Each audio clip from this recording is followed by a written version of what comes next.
Vous êtes-vous déjà demandé ce que cela ferait de se réveiller un jour et de réaliser que toute votre vie n'était qu'un mensonge?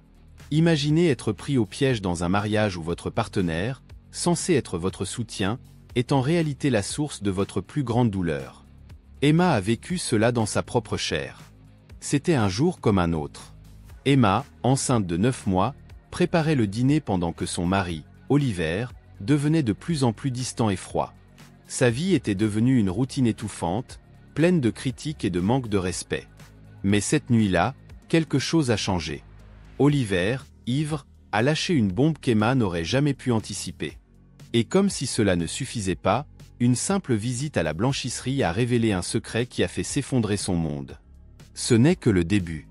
Le voyage d'Emma, marqué par des trahisons, des défis et des rebondissements inattendus, nous amène à questionner le véritable sens de l'amour, du respect et de l'indépendance. Restez avec moi, car l'histoire d'Emma est de celle qui vous captive du début à la fin, où chaque détail compte et chaque décision peut tout changer. Êtes-vous prêt à découvrir comment une femme peut transformer sa vie de manière surprenante, même lorsque tout semble s'effondrer? Kaminkins.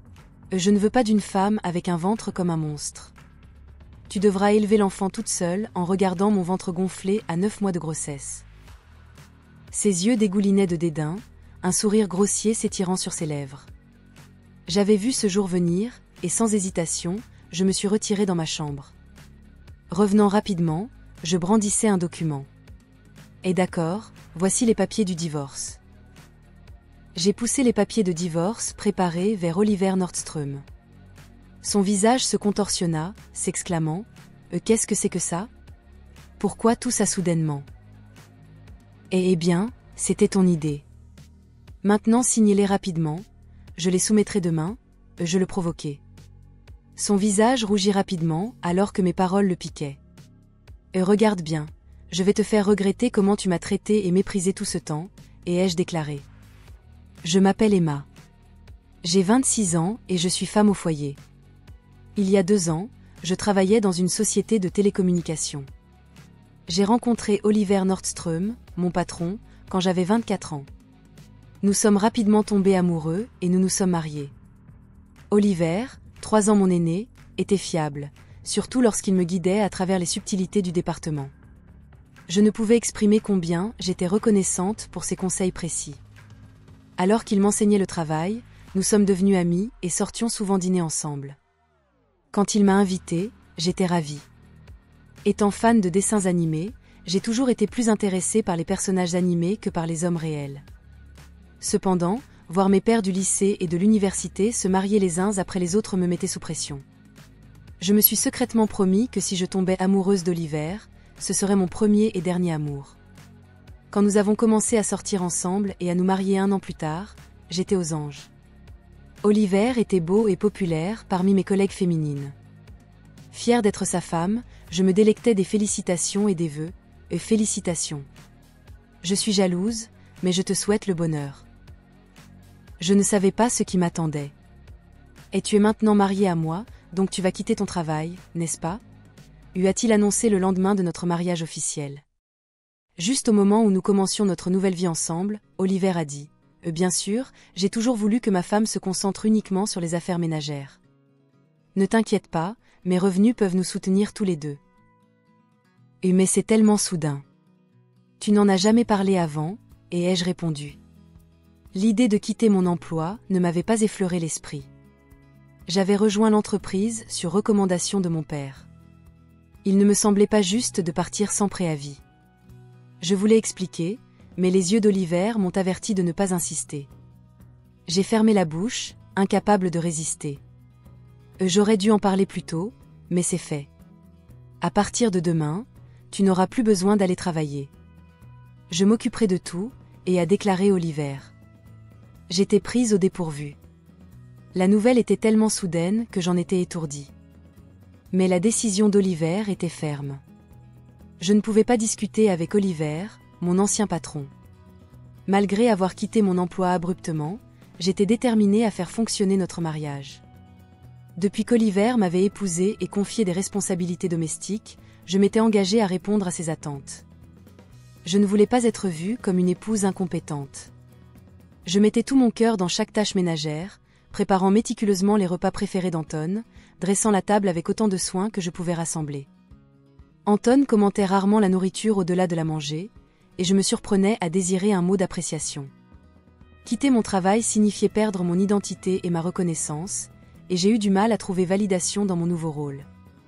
Et j'ai une réunion importante demain. Ma veste est-elle propre ? Lui demanda la voix d'Oliver Nordström, interrompant mes pensées. Eh oui, bien sûr, et ai-je répondu, essayant de cacher ma déception. Oliver avait des vues traditionnelles qui parfois frôlaient la domination. Malgré cela, je me rappelais à quel point j'avais de la chance de l'avoir épousé et m'efforçais de répondre à ses attentes. Sans revenu personnel, je n'avais d'autre moyen de mener une vie normale que par l'intermédiaire d'Oliver. Notre mariage semblait souvent plus être une relation employeur-employé qu'un partenariat, mais nous arrivions à naviguer à travers la sans hurt. Mais un jour, quand je suis tombée malade et que je n'ai pas pu me lever du lit, tout a changé. Je restais là, me sentant léthargique, pensant que je rattraperais les tâches plus tard. Anton a foncé dans la chambre, la colère dans les yeux. « Qu'est-ce que tu fais ?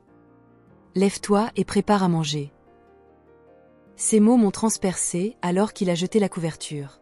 « Je suis désolée, je ne me sens pas bien aujourd'hui. Tu ne peux pas te débrouiller seul ?» et ai-je plaidé, espérant de la sympathie. Au lieu de comprendre, Oliver a froncé les sourcils. « Et tu ne travailles pas, et pourtant tu restes au lit juste parce que tu te sens un peu malade ? Pathétique. Lève-toi. » Il m'a donné un coup de pied de nouveau, et je me suis levée sous le choc. Je ne pouvais pas croire qu'il exigeait des corvées de sa femme malade. Je n'avais jamais vu ce côté de lui avant notre mariage. Peut-être que j'avais manqué les signes, mais cela était trop. J'ai sangloté à travers mes tâches. Les jours passaient et ma santé ne s'améliorait pas. Puis j'ai réalisé que j'avais manqué mes règles et j'ai précipitamment couru à la pharmacie pour un test de grossesse. Lorsque le résultat était positif, des larmes de joie coulaient sur mon visage. J'avais prévu de dire à Oliver en rentrant du travail ce jour-là, impatiente de partager notre bonheur. Mais quand Oliver est rentré tard à la maison, sentant l'alcool, mon excitation s'est transformée en nausée. Son visage était rouge et il trébuchait en marchant. Je ne pouvais pas croire combien il avait bu sans me prévenir, surtout quand j'avais préparé le dîner. Je voulais partager la nouvelle de notre grossesse, mais plus que cela, je voulais le faire rapidement. Débordant d'excitation, j'ai balbutié la nouvelle à mon mari ivre. Eh oui, je ne suis pas encore allée chez le médecin, donc ce n'est pas confirmé, et ai-je commencé, espérant transmettre notre joie. Mais le visage d'Oliver s'est assombri, et sa réponse m'a glacé le sang. « Un enfant ? Qu'as-tu fait ?» Sa voix était froide, un contraste frappant avec son comportement habituel. « Quoi ? Mais, je pensais, tu ne veux pas d'un enfant ? Et ai-je balbutié, choquée par sa réaction. Je ne veux pas d'un enfant. C'est la pire nouvelle. Si tu veux le garder, tu l'élèves seul, et ces mots durs m'ont frappé comme un coup de massue. Il s'est déshabillé sans égard et a titubé vers la salle de bain. J'étais abasourdie. Comment pouvait-il dire de telles choses sur notre bébé? Nous en avions jamais discuté du fait de any pas vouloir d'enfant auparavant. Nous n'avions même pas utilisé de contraception, supposant que nous voulions tous les deux fonder une famille. Entendre dire qu'avoir un enfant était la pire chose était dévastateur.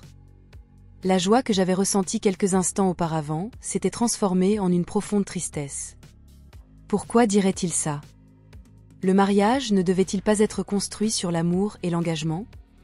Alors que je pendais la veste d'Oliver et attrapais sa chemise, j'ai remarqué quelque chose dans la poche. Qu'est-ce que c'est? Un bout de papier dépassait, un reçu, à en juger par sa texture. Initialement, j'ai pensé qu'il pourrait s'agir du dîner de ce soir, mais j'ai vu le nom de l'établissement. ES d'un motel. Ma main tremblait alors que je tenais le reçu, confirmant mes soupçons. La découverte m'a frappée comme une vague déferlante. Pourquoi Oliver ne m'aimait-il pas? Le mariage ne devait-il pas être basé sur la confiance et la fidélité? Surtout après un peu plus d'un an de mariage, comment cela pouvait-il arriver? Pendant des années, perdue dans des romances fictives, je n'avais jamais pensé me retrouver dans une telle situation.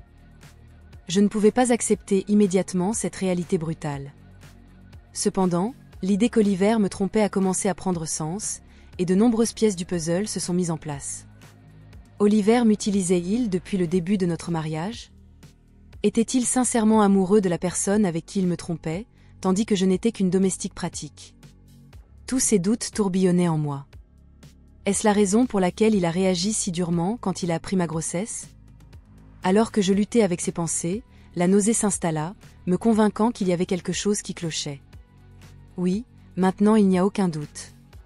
Peut-être la raison pour laquelle il m'a chassé de l'entreprise était que sa maîtresse y travaillait. Tout semblait commencer à s'éclaircir, comme s'il m'avait épousée pour la stabilité et non pour l'amour. La frontière entre la réalité et mon imagination devenait floue. Pourtant, il n'y avait pas à nier les paroles sans cœur qu'il m'avait lancées après avoir appris ma grossesse. Ce jour-là, j'ai décidé de rassembler des preuves de l'infidélité d'Oliver. Dès lors, son comportement froid envers moi était indéniable. On aurait dit qu'il ne pouvait pas me pardonner d'être tombée enceinte. Malgré ma souffrance due aux nausées matinales, il mangeait délibérément des aliments odorants à côté de moi et critiquait mes tâches ménagères, me forçant à recommencer. Mon corps de femme enceinte devait endurer beaucoup, et mon cœur était lourd. Malgré cela, j'ai continué à enquêter sur son affaire. Oliver ne se séparait jamais de son téléphone portable, l'emmenant même aux toilettes, ce qui rendait impossible pour moi de jeter un coup d'œil. Lorsque j'entrais secrètement dans la chambre d'Oliver, tout était propre et ordonné, sans rien de compromettant en vue. Il était méticuleux au travail et son bureau était toujours parfaitement rangé. J'ai réalisé qu'il serait difficile de le surprendre directement. Je vérifiais souvent les poches d'Oliver à la recherche de preuves potentielles, telles que des reçus. Cependant, mon enquête se révélait difficile. L'idée de recruter un détective m'a traversé l'esprit, mais je n'avais pas l'argent pour une telle entreprise.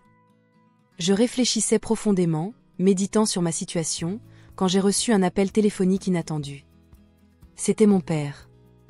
Il me contactait rarement, donc je me suis demandé la raison de son appel. « Allô, c'est moi, ton père. Comment vas-tu » y demanda-t-il. J'ai été surprise par son appel, étant donné son emploi du temps chargé. « Papa, que se passe-t-il ? N'es-tu pas occupé avec le travail » ai-je demandé. « Mes employés se débrouillent bien, alors je ne suis pas si occupé, » expliqua-t-il. Mon père est PDG d'une entreprise au Canada, et il a toujours été un bourreau de travail. Je n'avais pas beaucoup de souvenirs d'enfance à jouer avec lui, mais je respectais son dévouement pour son travail. Ainsi, son appel inattendu m'a rendue curieuse quant à son but. J'ai demandé « alors, qu'est-ce qui se passe ?» et en attendant sa réponse. Mon père a alors révélé une vérité choquante. « Et est-ce vraiment vrai ?» ai-je demandé, incrédule. « Eh oui, il n'est pas du genre à mentir. »« Je veux que tu me crois » m'a-t-il assuré. J'étais initialement sous le choc et incapable de répondre, mais à mesure que les pièces du puzzle se mettaient en place, j'ai ressenti un soulagement. « Et merci, papa. Je ferai de mon mieux » lui ai-je dit avec gratitude avant de raccrocher. Mes recherches portaient enfin leurs fruits et je ne pouvais m'empêcher de ressentir de la joie. Cependant, la nouvelle connaissance suscitait aussi des sentiments de colère et de frustration en raison de la tension constante entre Oliver et moi. Oliver continuait d'être distant, même si j'étais enceinte. Chaque fois qu'il agissait ainsi, je nourrissais une profonde haine à son égard. Les mois passèrent et notre relation resta tendue. Finalement, un événement survint qui bouleversa notre vie. À 9 mois de grossesse, je me méfiais toujours d'Oliver, vivant dans un état d'appréhension constant. J'essayais d'éviter de croiser son chemin, menant une vie calme et étouffée. Un jour, j'ai servi le dîner comme d'habitude, et quand Oliver est rentré à la maison, nous nous sommes assis à la table à manger. Alors que je mangeais tranquillement, Oliver a soudainement jeté sa fourchette. « Mais qu'est-ce que c'est que ça ? C'est fade !» s'est-il exclamé, jetant la nourriture que j'avais préparée par terre. J'étais déconcertée par son explosion, essayant de comprendre la situation. La colère de voir le repas que j'avais cuisiné jeté devant moi commença à monter en moi. J'y avais pensé depuis un certain temps, mais récemment, Oliver s'était plaint du goût des repas que je préparais. Oliver critiquait ma cuisine, affirmant qu'elle était fade. Bien qu'il soit vrai que depuis que je suis enceinte, j'utilisais moins d'assaisonnement pour préparer des repas plus sains pour tout le monde, il s'agissait seulement d'une mesure temporaire jusqu'à la naissance du bébé. S'il trouvait la nourriture fade, il aurait pu simplement ajouter du sel lui-même. Pourquoi devait-il jeter le repas par terre? J'étais sur le point d'exprimer ma plainte quand Oliver ricana et prononça des paroles blessantes. Je ne veux pas d'une femme avec un ventre de monstre. Tu devras élever l'enfant seul tout en regardant mon ventre gonflé, déclara-t-il avec mépris, ses yeux remplis de malice et un sourire vulgaire étirant ses lèvres. J'avais toujours anticipé que ce jour viendrait, même si j'avais espéré un résultat différent. Rapidement, je suis allée dans ma chambre, j'ai récupéré un document, et je suis revenue pour le lui présenter. Et d'accord, voici les papiers du divorce. J'ai poussé les documents préparés devant lui. Le visage d'Oliver se crispa de choc alors qu'il balbutia. Qu'est-ce que c'est que ça? Pourquoi cette soudaine démarche? Eh bien, c'était ton idée. Maintenant, signe rapidement. Je les soumettrai demain, répondis-je. En réalité, j'avais envisagé le divorce depuis que j'avais commencé à soupçonner l'infidélité d'Oliver. Cependant, avec un enfant en chemin, j'étais incertaine de pouvoir me soutenir si je franchissais le pas. Mais maintenant, j'avais un plan différent en tête. Ma détermination semblait avoir provoqué Oliver. Son visage rougit de colère. Et regarde bien. Je te ferai regretter chaque instant où tu m'as méprisé et contrôlé. Penses-tu pouvoir survivre sans moi? Tu as un bébé à élever et tu le regretteras, prévint-il. Ma détermination intacte, je répondis, je vais bien. Ne t'inquiète pas pour moi. Irrité par ma détermination, Oliver arracha les papiers du divorce et commença à remplir les cases. Tiens, si c'est ce que tu voulais, c'est à toi. Et merci, répondis-je. Oliver ne pensait probablement pas que j'allais effectivement soumettre les papiers du divorce, mais le lendemain, je les soumis promptement et quittai la maison.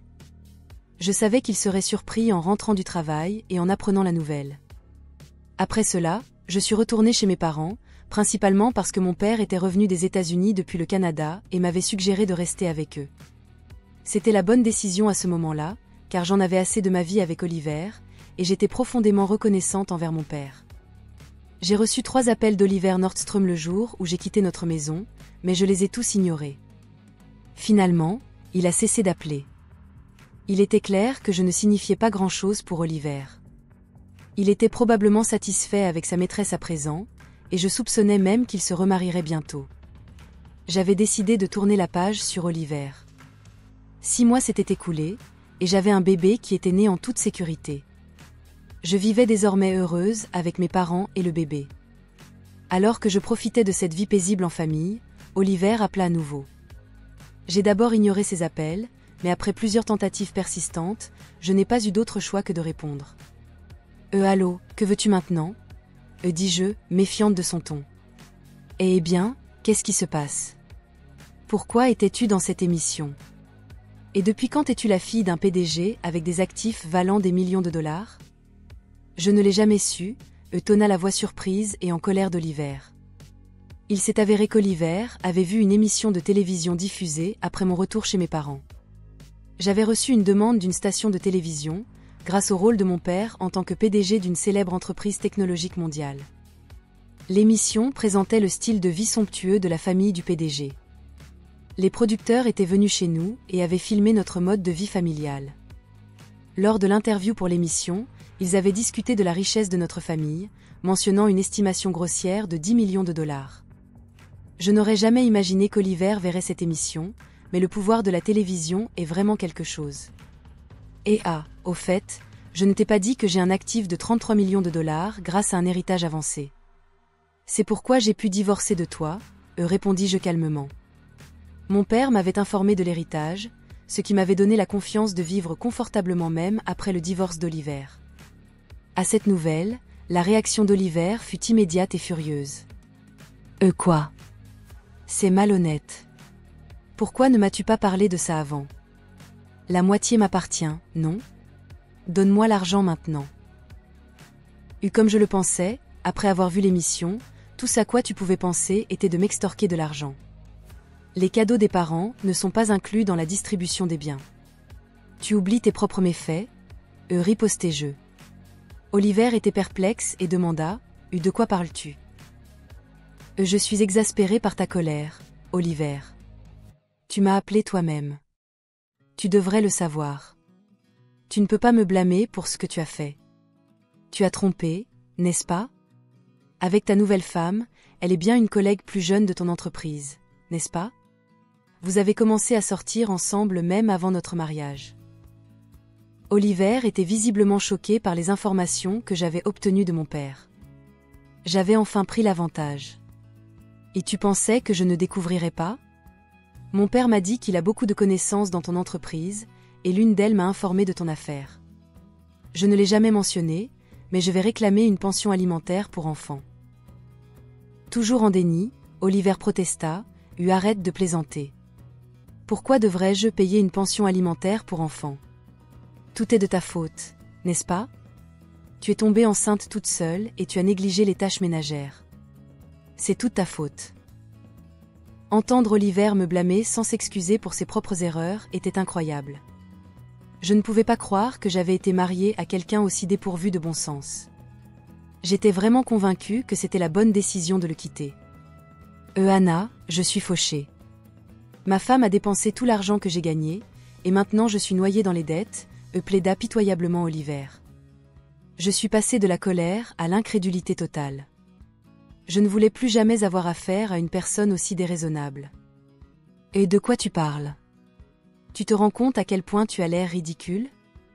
Je ne veux plus jamais avoir affaire à toi. Je vais demander à mon avocat de s'occuper de la pension alimentaire. Ne m'appelle plus jamais, et tu ne verras plus l'enfant. Au revoir. Ear attends. Après avoir vidé mon sac émotionnellement, j'ai rapidement raccroché. J'ai bloqué le numéro d'Oliver et j'ai pris une grande respiration. C'est fini maintenant, n'est-ce pas? Et pensais-je. Je n'aurai plus d'appel d'Oliver. Je ne voulais plus qu'il perturbe ma vie paisible. À ce moment-là, j'ai entendu mon bébé pleurer dans l'autre pièce, et je me suis précipitée pour le réconforter. Il s'est avéré qu'Oliver commençait à verser une pension alimentaire chaque mois. Selon un ancien collègue, Oliver affirmait que la femme avec qui il s'était remarié était une grande dépensière, et il devait couvrir ses dépenses courantes avec des dettes. Il semblait qu'en raison de ces circonstances, Oliver avait essayé d'obtenir une part de mon héritage en m'appelant. Cependant, Oliver, qui n'avait pas reçu un centime de ma part, avait maintenant des dépenses supérieures à ses revenus. Il était en difficulté de toute façon. Parce qu'il sentait que les choses tournaient mal ou qu'il ne supportait pas d'être méprisé par ses collègues, Oliver a stupidement commencé à chercher un nouvel emploi seulement après avoir quitté son entreprise actuelle, ce qui l'a conduit à une vie de pauvreté forcée. Entendre cela d'un collègue ne m'a pas ému le moins du monde. Je pensais qu'il méritait toutes les épreuves. Les mots durs et l'attitude froide qu'il m'a montrée ne s'effaceront jamais de ma mémoire. J'espère sincèrement qu'il obtiendra ce qu'il mérite. D'un autre côté, je profite de l'éducation de mon enfant avec mes parents. Je pense que je vais mener une vie confortable sans souci financier. Depuis que mon père a mentionné me transmettre l'entreprise, je suis prête à travailler. Après tout, je suis la fille travailleuse de mon père. Alors que je me préparais à la reprise de l'entreprise de mon père, je me suis plongée dans l'étude de la gestion et des affaires. Mon père, toujours méticuleux et exigeant, me préparait à affronter le défi de devenir une leader efficace. En même temps, j'étais heureuse à la maison, profitant de la compagnie de mon bébé et de mes parents. Leur présence rendait ma vie plus légère, surtout après tout ce que j'avais vécu avec Oliver. Ma vie était stabilisée, et je me sentais de plus en plus forte et confiante chaque jour. Cependant, quelque chose me préoccupait au fond de moi, un sentiment que quelque chose n'était pas complètement résolu. Ce sentiment s'est intensifié le jour où j'ai reçu une lettre d'un avocat. J'ai ouvert l'enveloppe avec un mélange de curiosité et d'appréhension. « Et chère Madame Emma, je vous écris pour vous informer d'une question urgente concernant le patrimoine de votre ex-mari, Oliver Nordström. Il y a quelques mois, Oliver a contracté une importante dette et, malheureusement, est décédé de manière inattendue.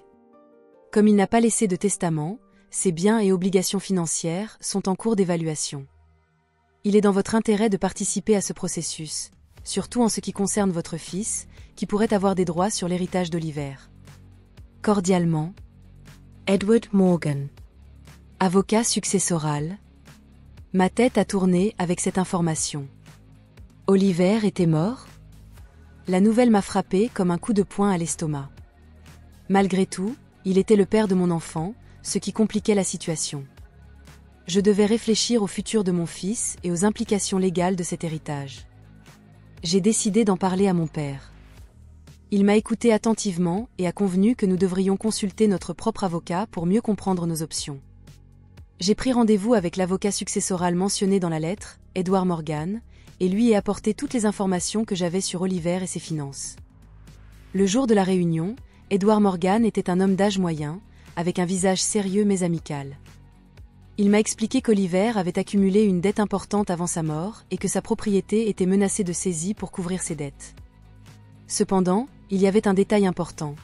Une police d'assurance vie qu'Oliver avait souscrite il y a plusieurs années. Cette assurance pouvait fournir une somme considérable pour notre fils. « Monsieur Morgan, cela signifie-t-il que mon fils a droit à cette assurance vie, n'est-ce pas ?» Et ai-je demandé, essayant de rester calme. « Eh oui, Madame Emma. Cependant, il y aura des contestations légales. D'autres créanciers pourraient essayer de contester cette police. » Nu stevens etreprets pour un bodily judiciaire. Je suis sortie de la réunion avec un mélange de sentiments. La possibilité d'assurer un futur financier pour mon fils était réconfortante, mais la perspective d'une longue et épuisante bataille judiciaire était décourageante. Cependant, j'étais déterminée à me battre pour ce qui était juste pour mon fils. Au cours des semaines suivantes, notre avocat a commencé à rassembler des preuves et à préparer le dossier. Pendant ce temps, j'ai commencé à réaliser l'ampleur des difficultés auxquelles Oliver avait fait face. Il était submergé de dettes, et son nouveau mariage semblait avoir seulement aggravé sa situation financière. C'était douloureux de savoir qu'il avait sombré si bas, mais en même temps, je ne pouvais pas ignorer le fait qu'il avait été cruel et indifférent envers moi pendant notre vie ensemble. Pendant ce temps, ma formation dans l'entreprise de mon père se poursuivait. Il m'enseignait tout sur le fonctionnement de l'entreprise, des opérations quotidiennes aux complexités des finances d'entreprise. J'étais déterminée à devenir une leader compétente et à honorer l'héritage de ma famille. Un jour, alors que je passais en revue des documents dans le bureau, j'ai trouvé une ancienne lettre d'Oliver. C'était une lettre qu'il avait écrite peu de temps avant notre mariage, pleine de promesses et de déclarations d'amour. L'ironie de la situation n'était pas perdue pour moi. À ce moment-là, j'ai décidé que peu importe ce qui se passerait au tribunal, j'assurerais un avenir radieux pour mon fils, loin des ombres du passé. Le jour de l'audience finale est enfin arrivé. La salle d'audience était bondée, et je pouvais sentir la tension dans l'air. Les avocats des créanciers d'Oliver étaient présents, prêts à contester la police d'assurance vie. Mon cœur battait la chamade pendant que notre avocat, confiant et préparé, présentait notre dossier. Le juge a écouté attentivement les arguments des deux parties. Je pouvais à peine respirer en attendant la décision. Enfin, après des heures de délibération, le juge a parlé.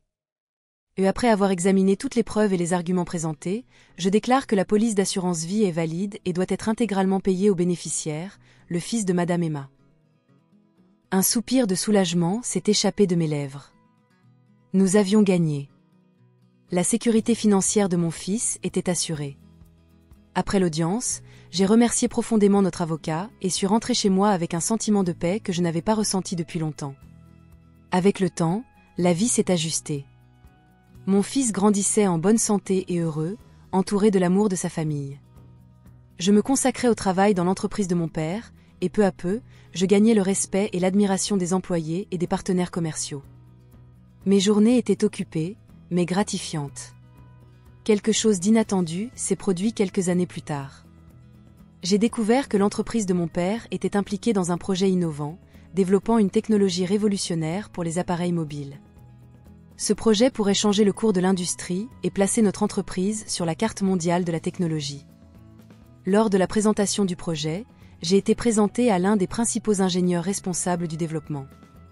À ma grande surprise, c'était un ancien collègue de travail d'Oliver, quelqu'un que je connaissais vaguement mais que je n'avais jamais vraiment eu l'occasion de connaître. Son nom était David, un homme gentil et extrêmement talentueux.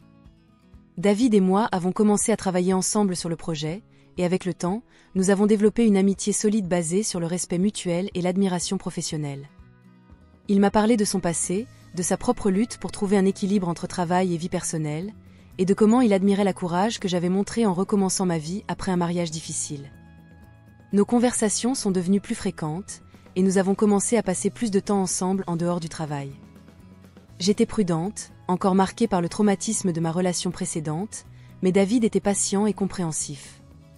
Petit à petit, j'ai réalisé que je tombais amoureuse de lui. C'était un sentiment nouveau et excitant, différent de tout ce que j'avais jamais connu auparavant. David a apporté une nouvelle lumière dans ma vie. Il était attentionné, dévoué, et me soutenait toujours dans mes projets. Notre relation a prosper, il devenu non seulement un partenaire commercial fiable, mais aussi un pilier de soutien émotionnel. 1 an plus tard, David m'a demandé en mariage. Il a fait sa proposition de manière simple et sincère, exactement comme il était. J'ai accepté sans hésiter, sentant que j'avais enfin trouvé le bonheur que je méritais tant. Avec David à mes côtés, j'ai continué à développer les affaires familiales, et ensemble, nous avons transformé l'entreprise en un géant de la technologie. Mon père, fier et ému, a décidé de prendre sa retraite, me laissant l'entreprise en toute confiance. Le passé avec Anton est devenu un souvenir lointain, une leçon apprise mais pas une ombre sur ma vie présente. J'étais reconnaissante pour le chemin que ma vie avait pris, pour les opportunités de croissance et pour les nouveaux départs. Aujourd'hui, vivant en paix et avec un brillant avenir devant moi, je regarde en arrière et je vois que toutes les difficultés que j'ai affrontées m'ont façonné en la personne que je suis maintenant. Une femme forte, résiliente et épanouie. Et enfin, je sens que je peux laisser le passé derrière moi, embrassant l'avenir avec optimisme et espoir. L'histoire d'Emma est bien plus qu'un récit de difficultés et de défis. C'est un voyage de découverte de soi, de rédemption et de force. Tout au long de son récit, Emma a affronté de profondes trahisons, des déceptions déchirantes et la nécessité de reconstruire sa vie à partir de zéro.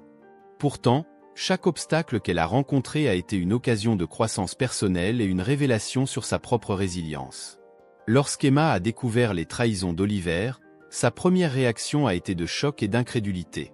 La personne en qui elle avait une confiance aveugle s'est révélée être complètement différente derrière les apparences. Cette découverte a non seulement ébranlé son monde, mais l'a aussi forcé à affronter la réalité de front. C'est un rappel puissant que les apparences sont parfois trompeuses, et que la confiance et le respect mutuel sont essentiels dans toute relation. Malgré toutes les adversités, Emma a montré une résilience remarquable. Elle n'a pas été découragée par l'abandon d'Oliver ni par les critiques et les défis qu'elle a dû affronter en élevant son enfant seule.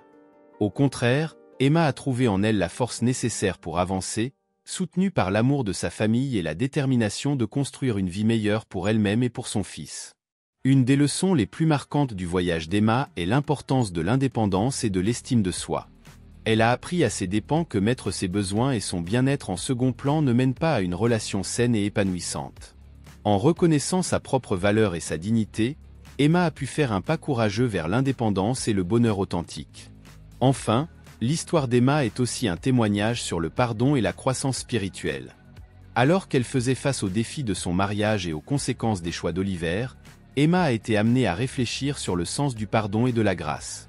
Le pardon ne signifie pas nécessairement oublier les douleurs du passé, mais se libérer du poids de ces douleurs pour pouvoir avancer avec paix et sérénité.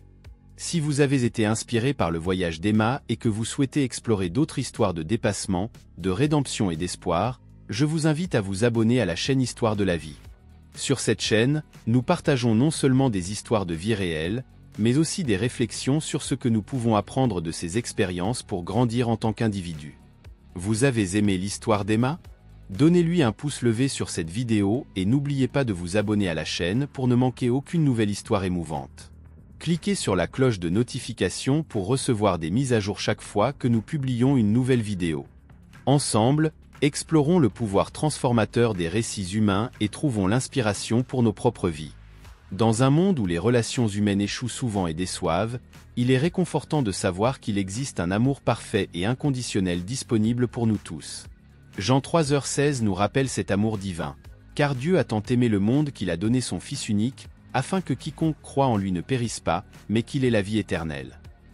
Ce verset nous invite à accepter le précieux don de Dieu, le salut à travers Jésus-Christ. Accepter Jésus comme notre sauveur personnel signifie reconnaître notre besoin de pardon et de rédemption, et avoir une confiance totale en l'amour de Dieu pour transformer nos vies. C'est une invitation à expérimenter la paix et l'espérance qui ne peuvent être trouvées que dans une relation personnelle avec Christ. Si vous n'avez pas encore accepté Christ comme votre Sauveur et que vous désirez expérimenter l'amour inconditionnel de Dieu, je vous encourage à faire une prière simple, exprimant votre foi et votre désir de le suivre. Ce n'est pas tant les mots spécifiques qui comptent que votre cœur et votre volonté d'ouvrir votre vie à lui. Si vous êtes déjà un disciple du Christ, que Jean 3h16 renouvelle votre gratitude pour le sacrifice de Jésus et vous inspire à partager cet amour avec les autres autour de vous. L'amour de Dieu est vaste et illimité, et il désire que tous ses enfants expérimentent la plénitude de la vie en Christ. En clôturant ce voyage avec Emma et en réfléchissant sur les vérités spirituelles trouvées en Jean 3h16, nous sommes rappelés que même si nous faisons face à des défis dans nos vies terrestres, il y a un amour divin qui ne déçoit jamais. Que l'histoire d'Emma vous ait inspiré à rechercher le pardon, la résilience et l'espoir dans votre propre voyage. Que vous trouviez la paix en Christ et découvriez la joie de vivre dans sa lumière.